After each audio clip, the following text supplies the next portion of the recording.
नहमदुहु व नुसल्ली अला रसूलिहिल करीम अम्मा बाद। अस्सलामु अलैकुम व रहमतुल्लाहि तआला व बरकातुहू। मैं हकीम मौलाना हफीज़ुर रहमान सादी अपने यूट्यूब चैनल बैतुल हिकमत की तरफ से आप भाइयों की खिदमत में हाजिर हूँ। आज का नुस्खा कब्ज़ोल कैप्सूल के नाम से बनेगा। जैसा कि आजकल केमिकल से भरपूर खुराकें और मुरगन चटपटी कानों की वजह से कब्ज़ का मर्ज़ लाहिक हो जाता है, और अगर इसका बरवक़्त तदारुक न किया जाए तो ये बवासीर का सबब बन जाएगा। और वैसे भी कब्ज़ को उम्मुल अमराज कहा जाता है। जब जिस्म में कब्ज़ मौजूद होगा तो कोई भी दवा असर नहीं करेगा। किसी भी मर्ज़ का इलाज करने से पहले अगर कब्ज़ पर काबू पाया जाए तो मरीज़ बग़ैर दवाई के 50% सही होगा।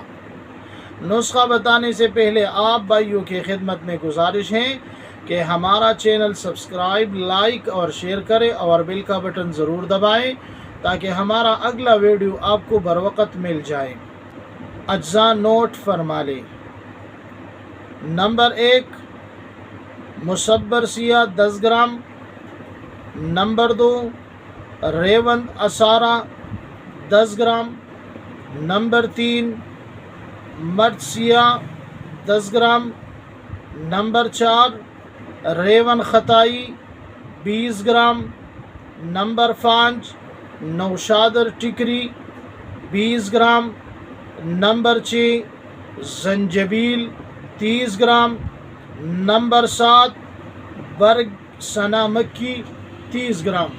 तरकीब तैयारी। तमाम अज्जा को कूट छान कर बारीक सपूक कर ले और 500 मिलीग्राम से लेकर 1000 मिलीग्राम कैप्सूल भरकर महफूज करके फ़ायदा उठाए। मकदार खुराक 1 कैप्सूल सुबह शाम हमरा नीम गर्म पानी के साथ खाना खाने के बाद इस्तेमाल करें। फ़वाइद। ये कब्ज़ के लिए मुस्तकिल नुस्खा है और इससे कब्ज़ हमेशा के लिए ख़त्म हो जाता है।